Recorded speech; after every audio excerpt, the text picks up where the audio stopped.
Welcome to Popcorn Bucket List, the show where we talk about some of the hottest movies coming to a theater near you. My name is Nick Dahlhoff. I am the host of this show, and I'm wearing a different movie shirt, as you can see. Not DC this time. This time, the classic Sandlot. And probably next time I'm going to wear another DC comic shirt, let's be honest. I try to shake it up sometimes for you people. Mix it up. The guy sitting next to me here, he looks like Wario, but he's my Luigi. It's the awesome, I mean it as a compliment, it's the awesome Ryan Meyerberg. What's up, guys? Happy to be back. And as you can see, I am wearing Metallica, another awesome, great hard rock metal band, whatever you want to say. Seen them 3-4 times, somewhere in there. This one particular, Sioux Falls, September 11th. Great show. Great show. I love how this movie show has just divulged into our openings of just talking about our wardrobe. There's some great shirts coming. You best believe. Now we just got to plan Get ready. All right, so today we got a big show for you. We're going to do what we usually do. We're going to go over some of the box office and the review highlights of last month of October. And then we got a big task ahead of us. November is a big month for movies. We'll talk a little bit more about that. But first things first, let's talk about some of the box office. We're going to first talk about our bets, see who won. You'll see up here on the screen who won the box office pick for 2 times in a row now. Ryan, you have picked the box office winner. I'm a little surprised by this. Maleficent came in with the sequel. You know, I was a little hesitant picking it, but I had that feeling. It's Disney. The first one did surprise. I don't know if I'd say surprisingly well, but it did well. Did enough to greenlight a sequel, but that's not that hard these days, right? Yeah, especially for Disney. Yeah, especially for Disney. Let's see where it's stacked up against with some of the other movies coming out this past month. As you could see on our top 5 list, coming in at number 5 is the Will Smith movie, Gemini Man. 20 mil, not a bad opening weekend, but for someone like Will Smith, a little bit underballed. Yeah, you know, I was thinking the same. In my opinion, I think if they would have had his son instead of him against him, but his son playing a younger version of himself, I think this would have made some more money. I think it would have done better. Who knows? Maybe sequel material. Maybe sequel material. There we go. Gemini Man 2, Younger Gemini. Looking back at the top 5 list here, coming in at number 4 is the other sequel. This was my pick for box office, Zombieland 2. As I said before, I'll never pick a comedy for review-wise just because that can be so subjective. Comedy sequels, though, can usually rank up some pretty good bucks. Again, though, only coming in at about $25 million. This one also kind of underperformed a little bit as well to their expectations, even though it's had a pretty consistent run for the most part. Just a little side note to the audience back there. This was probably one of the tightest or closest watched box office runnings I think we've had. Just because usually we pick separate weekends whenever we make our picks. This is one of the few times where we picked a box office when they came in on the same weekend. So we were competing against each other the same weekend. Same weekend. Usually it takes the full month for us to figure out who comes out on top. By Monday, we knew. It was really interesting to watch. I was checking Box Office Mojo daily. Maleficent took an early lead, and then really kind of what kicked Zombieland back. I thought it was going to maybe make a comeback. Joker actually came back in that weekend and made a resurgence in that weekend as well, making it, as we'll see here in a little bit, one of the top box office earners. But first, let's look at number 3 in the top 5 here. You have The Addams Family. I'll admit, this one really surprised me. I think I mentioned in the previous show, I didn't know how much I was into the concept of an animated movie that's kind of a scarier premise. But in the October month, maybe it was a little bit more appropriate. And I think kind of going off that point, Hotel Transylvania, when that first came out, I think that was, I could be wrong, but I think that was a little bit more of a busier film as well.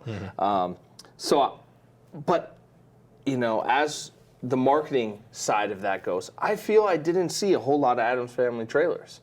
Maybe it's I'm not watching young kids stuff that much, but I just feel like there wasn't that big of push as I saw for Hotel Transylvania. Yeah, I agree.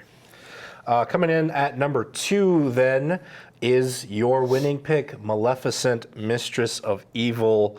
Like I said before, this one surprised me. There was a couple similarities between our movie picks. Both were sequels, and both came way longer than you would expect to finally come here. And usually that tends to kill the box office. Not in this case, though. Disney somehow finds a way. They always find a way. And I have to admit, I haven't seen it yet, but I'm hoping over the next few days I might get a little bit of free time, so I'm hoping to see that because I do want to see it. And finally, we're going to take a look at our number 1 box office earner here, Joker, running away with it at $96 million just in the opening weekend. That's not including the next weekend where it actually won again, as well as the weekend after that, where, like I said before, it made sort of resurgence and took a second place spot as well. I mean, this just kind of blows my mind. I figured it would do good, but this movie really skyrocketed fast. You know, and I feel this not only has the, big movie buzz to it, it's one of those films where you see it, you sit and think about it for a while, talk to your friends a little bit, and then you wind up going to see it again. Or, 2 or 3 weeks down the road, some people might just come around to hearing about it, and that's when they'll go down and see it. The last time something like this, in my opinion, was like Gran Torino. We had Gran Torino at the movie theater here in town for like 3 months because it was one of those films. It'd be pick up for a week, and then it would slow down. Then a whole new surgence of people would come and watch it. So it would slow down. Then a whole new surgence of people would come, and it was just it was kind of cool. And I don't think this will be up to that level, but it was just. I think that's what's happening to this film, is more people are finding out about it later down the road.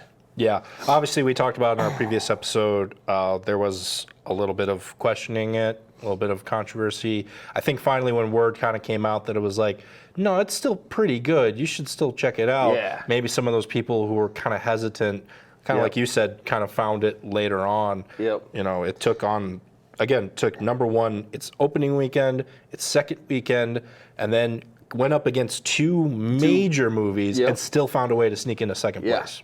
Yep, and I feel especially once people actually saw it and kind of what the whole controversy was about, and, it wasn't really all there for me. I could see what they were talking about, but it wasn't, boom, in your face, this is what we're talking about. It was a much more subtle, and the film itself is just wonderful. Yeah. Just wonderful.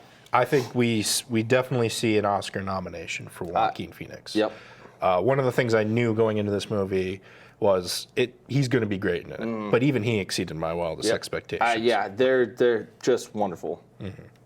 So that is the box office rundown from this past month. We're going to take a quick break here. When we come back, we're going to look at some of the best reviewed movies. We're going to go over who won the review bet. So stay tuned. You don't want to miss that. This is Popcorn Bucket List.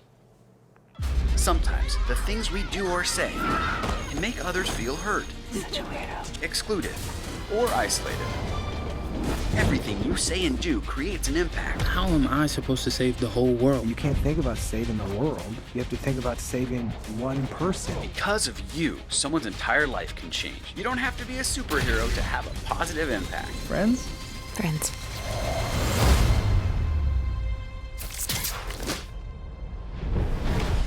Welcome back to Popcorn Bucket List. We just got done talking about some of the box office, some of the biggest earners there. So now we're going to talk about which ones did the best critically. Again, for those of you who maybe haven't seen the show before, how we tabulate this score is we go to Rotten Tomatoes. I take the critics score as well as the audience score and average it out. Thank you for the visuals there. I got you. No worries. And basically, we just take that average score, so that way we kind of get both sides of the argument to see kind of which movies pleased the audience the best. Yeah. Please the audience or please the critics. And yep, exactly. So first things first, we're gonna show which one of us won the review bet. We're gonna pop that up on screen right now. And just like how you won 2 months in a row with box office, I take it 2 months in a row with the reviewed bet. My upset pick took it away. I'm a little bit surprised myself, to be honest, but my prediction, my thought process paid off in this case. I was hoping it'd be a good small crowd pleaser, and if it's a smaller crowd, there's less of a chance for the average to be thrown off, I thought. Yep, you definitely outsmarted me this round. I'll give you that. It's a game of chess. Yep, I went with a little bit more risky of a pick with the we talked about the controversy a little bit with Joker. Yeah, and I think your smaller crowd did it. I think you got it with the smaller crowd. Let's see how some of the other movies stacked up as far as review goes. If we can see the top 5 list here. Coming in at number 5 is a movie we didn't talk too much about last month, Black and Blue. This was a little bit smaller film, kind of dealing with race relations, dealing with cops and stuff like that. Snuck in with a 70% average score. That coming mainly from the audience. As we can see on our stats here, it was a 94% audience score, 46% critic score, which seems bad, but that's actually not too bad for critics, essentially. Sometimes they can really, the critics can really either sway a movie up or sway a movie down. So that's not a terrible score by any means. Coming in at number 4, just beating out Black and Blue, is, again, the Zombies Return. Coming in at number 4, just like in the box office, Zombieland 2 Double Tap. A sequel and a comedy. Yeah. That kind of long after the first one. When did the first one come out? It turns out it was exactly 10 years before. It was in 2009 that the first one came out. So a whole decade of a fan base. Sometimes they turn away from it. This one was just strong enough to kind of support it, though. And then taking that 3rd spot was your pick, Joker. Not a bad score, especially considering how we thought it would be a little bit more controversial, a little bit more divided. A lot of the early talk coming out of festivals was those who loved it, and those who had a problem with it had some problems with it, some real problems with it. So when you look at a 79.5 from an audience and critic average score, that's pretty supportive of, supposedly a controversial and dividing film. Yeah, well, it breaks down to a 90 and a 69. So that's not a huge slice of difference, but it's rather large for your average movie, I would say. So yeah, it brought it down, but people still went out to watch it. Especially when you look at a lot of DC Comics films, especially. If you look at, Batman v Superman, Suicide Squad, some of those early DCEU films, the divide is so present. So a 69 to 90% divide, between audience and critics, a lot of people at Warner Brothers were probably pretty happy with that. I would agree with that. And you almost feel like you forget that you're watching a DC superhero movie. It's nothing like that. And well, I shouldn't say nothing like that, but it's a whole different vibe if you're used to the Marvel, Iron Man, Captain America. Let's save the day, Hulk. It's not quite that kind of superhero movie. Coming in at number 2 is my pick, Jay and Silent Bob Reboot. Also a pretty good score. Coming in at 82%. So pretty close race, again, between both our picks here, just off by a couple percentages. So in both cases, the fans and critics pretty much in the same page here, actually. Well, and yeah, that's, Jay and Silent Bob, the audience score was 95%.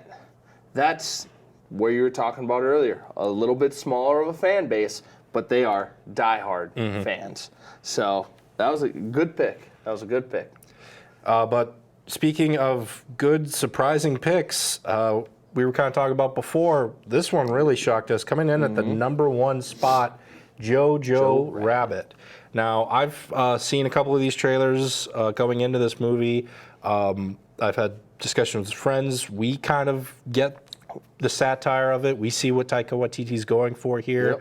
I could definitely see where a lot of people maybe wouldn't. If you just look at the cover. Yep. In fact, actually, I had a decision between two posters to put for the graphic here. One was that included Taika Waititi as Hitler. I chose the one with the bunny The one ears. with I the thought, bunny. Yep, I yep. thought that might Good be call. an Good call. might be an easier thumbnail. But this one really did surprise me. All joking aside, just because we talk about maybe it being a controversial month and everything, but this one.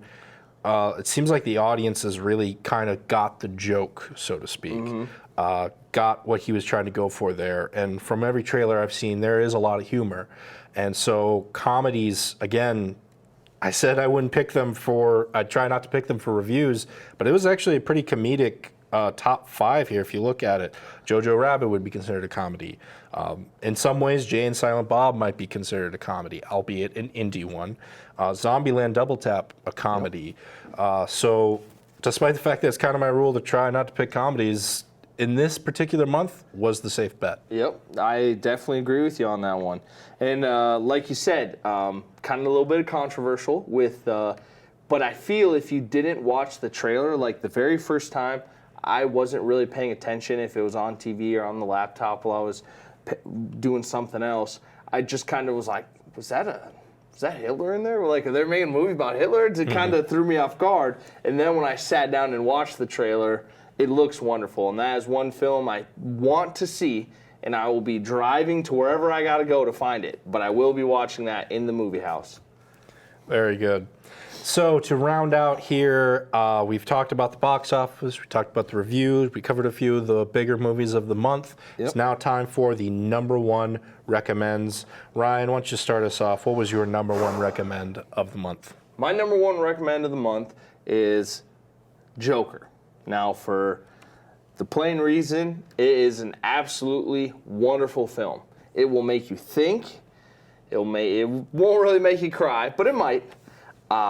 I had so much fun watching it, and I could see Joaquin Phoenix, his thought process, and he did, in my opinion, a wonderful job of showing the emotion and then going through the second time and watching it, showing the crazy, showing the wild side. The side when you watch it the first time, you might not understand what's going on or what's going on in his mind. And I thought he did a fantastic job. And I think that it's a wonderful film that people really need to see just for his acting. His acting was great. Very good. So, obviously, I've mentioned before, I'm a DC Comics fan. So, a lot of people would maybe just assume I'm going to pick Joker for my number 1 recommend. Well, don't assume that I'm just going to recommend Joker.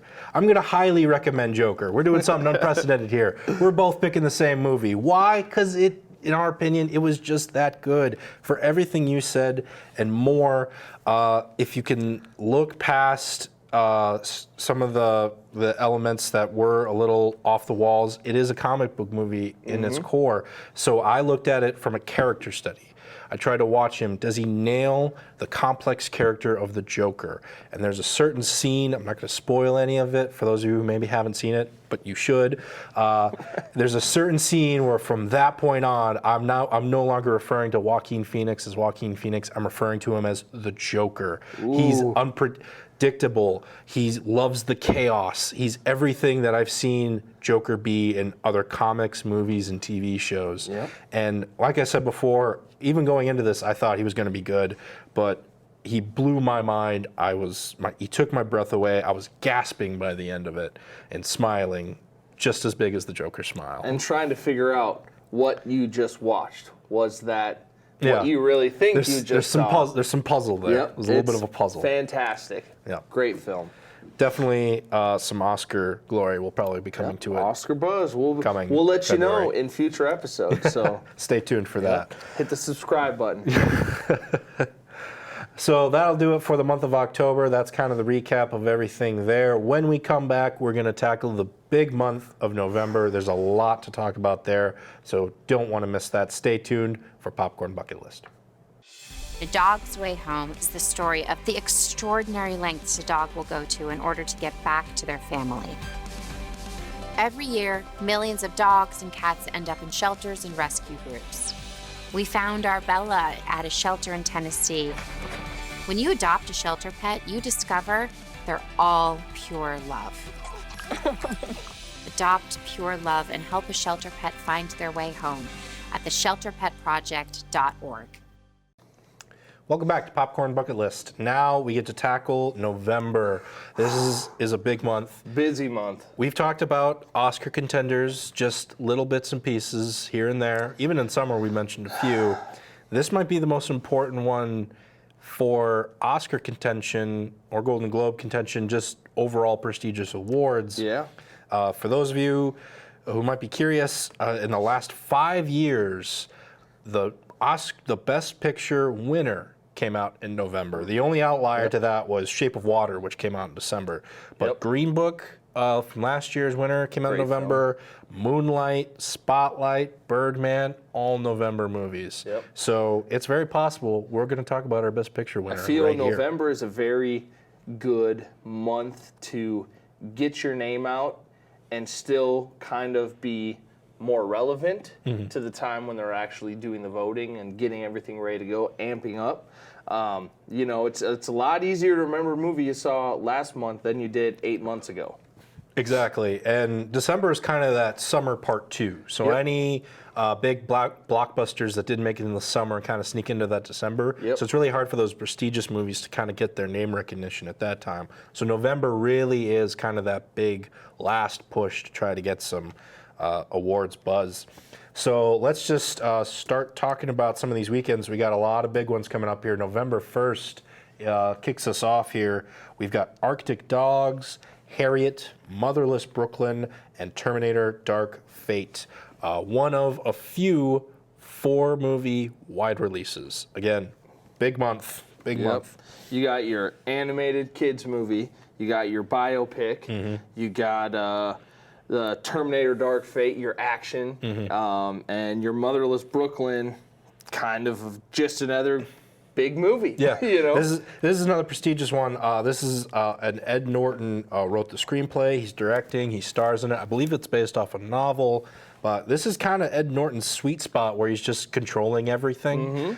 For those who kind of know about him behind the scenes, he's a little bit difficult to work with if he's not the one kind of taking over all the aspects. Making all the decisions. Yeah, making all the decisions. So that's kind of why this one kind of sticks out to me. This one could be good as well, just because Ed Norton kind of does work at his best when he is just free to go. In full charge. Yep. Yep.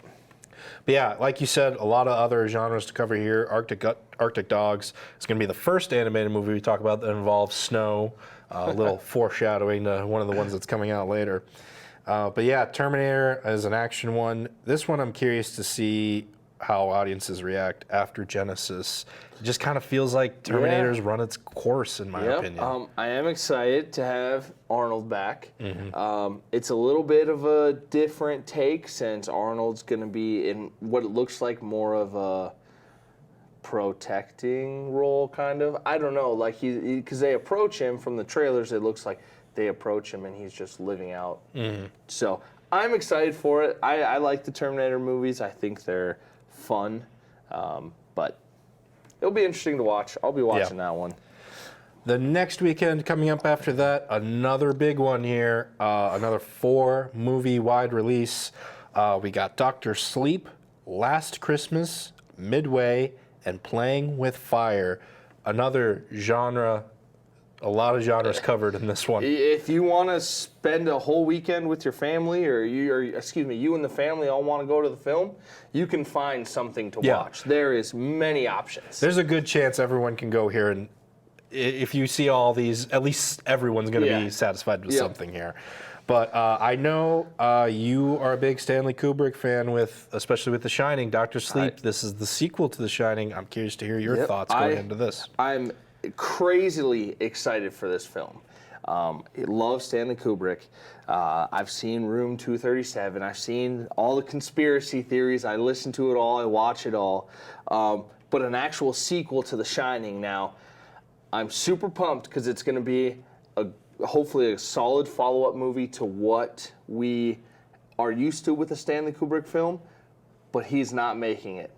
So I'm a little nervous because it can either do fantastic or it can not do too well. And I'm really hoping it's a great film and have nothing but good things to say about it after I see it. But I need to see it first. I'm really excited for it. I'm hoping it's going to be a great film. Oh, yeah, of course. Again, other genres, just to touch on a couple of them here. Playing with Fire, a John Cena comedy. I will admit, just yesterday, I went to the theater. They had a kind of interesting marketing for this one. Oh, yeah? It was just John Cena and Keegan-Michael Key standing, just addressing the parents in the audience, basically saying, if you want to just sit down with your kids and not have them running around the house for 2 hours, come see our movie. It wasn't a trailer. I don't even think they showed very few clips from the movie. It was just them two saying, do you want to know exactly where your kids are for 2 hours and just sit in a cool, dark room? Come see our movie. Come see our And I movie. couldn't help but see that and just be like, you know what? Hats off to you guys. Once you get in the theater, hopefully they're not asking you questions. Yep. They're not wondering what time it is. They're just engaged in the movie. Yep. Love it. That's so, funny. Again, I got to admit, it was well played playing with fire. Well played. Well played. A couple of other ones we want to touch on here. One that I want to mention, Last Christmas. This is a Paul Feig movie. I like some of Paul Feig's comedies. It's a little hit or miss for me. The thing that I'm curious about, though, is this is a Christmas movie in November. Early November, not even late November. Who knows, man? I get Who knows? I get the December month, like we said, is kind of a tough competition and everything, but this is a gutsy move. Yeah. Well, have we looked? When did Die Hard come out? Because that's the best Christmas movie of all time. Did that come out in December? If you can help us out in the comments, let us know. But that's a Christmas movie, and I don't think that probably came out in December. You know what? Touche. We'll see on that one. But another one I know you're excited for, just to touch on, Midway. This is a Roland Emmerich movie. Why don't you talk a little bit about that? I really like those. I feel like this is going to kind of be like the film from last year that Tom Hardy was in. It's escaping the top of my head right now. He was the pilot. Are you talking about Dunkirk? Dunkirk, Yeah, yeah. yep. When I watched the trailer, I felt like it was like Dunkirk-esque with the big, wide open scenes. But, this movie, I purposely not looked into it too much because I've seen the one trailer that I saw at the theater. It was a short teaser trailer, so it didn't show a whole lot. But I'm excited to go see it and just experience the film with this. I really like war movies. I like action. I like the beautiful landscapes, whether they're flying or going over mountains. So I'm just excited to see it. I'm hoping it's a good film, but like we were talking earlier, Roland's got a little... He likes to compete with Michael Bay on a number of explosions. Yep. Let's just put it like that. We'll just see how it plays out, right? Yep. Coming out that very next weekend, November 15th. This is the third weekend of the month. 3 of the big movies coming out that weekend is Charlie's Angels, Ford v Ferrari, and The Good Liar. Now, I want to talk a little bit about Ford v Ferrari. Just first off here, I'm a racing fan. I'll admit I am a Chevy fan, but I am really excited for this movie. Okay. Even if it does mean a Ford might win. I can get past that. It's Christian Bale driving it, so I'll give it a pass. But as a racing fan, I always love a good racing movie. This is a really interesting story. I'm not going to go too much into it as to not spoil anything. But it looks, just from the trailers, looks like a lot of the racing action I think is going to be done well. Like I said, you have Christian Bale and Matt Damon, so the acting's probably going to be pretty good. So I'm really excited for this one. And then also just a couple of other ones to talk about here. Charlie's Angels. This is the potential reboot. There's been some word it might be a continuation of past Charlie's Angels. Yeah, I like you said, I don't know a whole lot about it, but they've talked about whether it's a continuation or a reboot. So it'll be interesting to see. I mean, when did the last Charlie's Angels movie came out? I think that was early 2000s maybe. Yep, it was a while ago. Yeah. But as we saw previously, sometimes if the fan base sticks around, you never know. But finally, the third movie to talk about there, The Good Liar. This is another prestigious one. Ian McKellen and Helen Mirren I mean, this is a match made in heaven as far Yeah. as actors go, Yep. really. Something else there to see. Another dramatic movie. Again, multiple genres coming out multiple weekends. Yep. There'll be something all month long at the theater for you to go If you and can't watch. find something to watch, you're just not trying at this Yep. point. Yep. Coming out November 22nd, this is where things kind of start to slow down maybe a little bit more. We're starting to see same. In most months, a three movie wide release would kind of be the big weekend. Yeah. Here's Yep. where it kind of feels like you're almost slowing down. But a couple of the ones to talk about, 21 Bridges, a Chadwick Boseman action movie, A Beautiful Day in the Neighborhood, the Mr. Rogers biopic, and Frozen 2. These are three highly anticipated, mainly because Yes. I believe 21 Bridges has been teased for quite a while now. The premise just seems like one of those action movie insane things. I hope just kind of draws people in. The best way I can describe it, or at least the trailers have described it to me, is they're shutting down basically all of New York just to catch like two guys. Yep, two or three guys, and I think it's also going to be a little bit more of a thriller in a sense than just straight action, because I think that cat and mouse game throughout it, whether he's leaving clues for them or whether I just think it's going to be. Excuse me. I just think it's going to be. It'll be a fun movie to watch for sure. Another one to talk about, A Beautiful Day in the Neighborhood, Tom Hanks playing Mr. Rogers. This might have been one of my most excited casting announcements I'd ever heard. How excited was I? I made a post on both Facebook and Twitter about it. Yep. I very rarely post on either. But on this day, I posted on both of them. I was so excited about this one. But another movie a lot of people are going to be excited, especially the young ones, Frozen 2.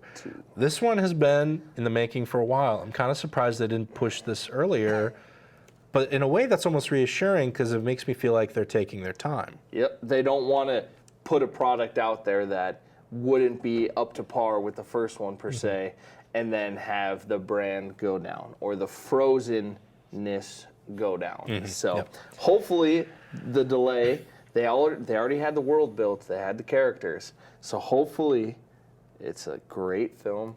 Kids will love it, eat it up. Who knows? Might pick that later. I don't know. Yeah, maybe We'll one of find us out. will. Maybe We'll one of us find won't. out. We'll see.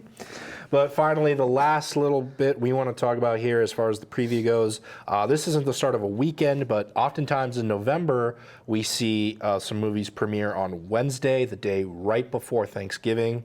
The movies that will be coming out on that day are Knives Out and Queen and Slim. Now, I'm just going to say right off the top here, Knives Out may be one of my most anticipated movies of this year. The cast looks amazing. The trailers look amazing. Ryan Johnson looks like he's directing his butt off on this one. Yeah. Ryan Johnson, for those of you who don't know, one of his most famous things he's directed recently was Star Wars The Last Jedi. And the thing I remember leaving the theater coming out with that was he really swings for the fences on every moment. Now, this could be a good or bad thing. When something hits, it hits, and it's awesome. And if it doesn't, it swings terribly. So this is one of the reasons why I'm most curious about this movie, because if he's swinging and he's hitting home runs, he's going to make a lot of scores. But if it's just kind of all flash, no class, it's going to be a long 2 hours of me sitting in the theater. Yeah, I'm just excited as you are. I saw the trailer come out, and I thought, this is going to be an awesome movie. I'm excited to sit down in the theater and just watch it. Can't wait. Can't wait. The other one coming out on that Wednesday is Queen and Slim. This is a little bit smaller one as well, I believe. It's kind of advertised as a little bit of a Bonnie and Clyde kind of road trip thing, dealing with some pretty good actors. I believe Daniel Kabuto, I believe is how you pronounce his name. Okay. He was one of the main stars in Get Out. He was also in Black Panther, as well as in Widows from last year. So he's got a pretty good streak track going. record. Yeah, got a pretty good streak. So we'll see if that continues there. So that is all the movies coming out here in this November. Again, a lot to choose from, a lot of genres to look at. So let's look at probably the most favorite part of the show here. We're going to make our picks. We're going to make the bets. Let's start with box office. Ryan, you won the coin toss, so why don't you pick box office? All right. So for box office, obviously going over all these films that are coming out, it was a little tricky. But to tell you what, I'm going with the power of the kids. We are going Frozen 2. Grab your parents, grab your aunts and uncles, come out and watch this film. That's what I'm saying. Frozen 2, you're my choice. Pretty good pick. I'm not gonna lie. The first one did gangbuster business. There's no, and it's coming out pretty much at the exact same time the first one came out. No reason why this one might, or no reason this one won't probably win, to be honest. So You never know. You never know, which is why I'm going with my pick here. I like to go a little bit on the upsets. This one could sink or swim. I really don't know. I just got a good feeling about this one. I'm going to go with Charlie's Angels.